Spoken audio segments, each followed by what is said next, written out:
तेरा अब्बा कहना बड़ा पसंद था, अब वो तुझे बेटा बेटा कह के पुकारता है तो तुझे एलर्जी की होती है,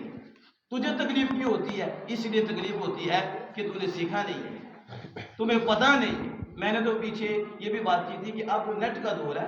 अब लोग तो देखे ना मूवी बना लेते हैं। तो मैंने कहा ये जिन्हें समझ नहीं ना आती है, छोटे छोटे आज उठ के माँ बाप पे बोलते हैं ना, इनकी भी वीडियो बना दो।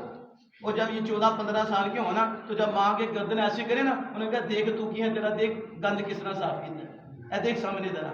तेरे किड़े किड़े अस्पताल खड़े ही कमीने, अब साढ़े के बोलना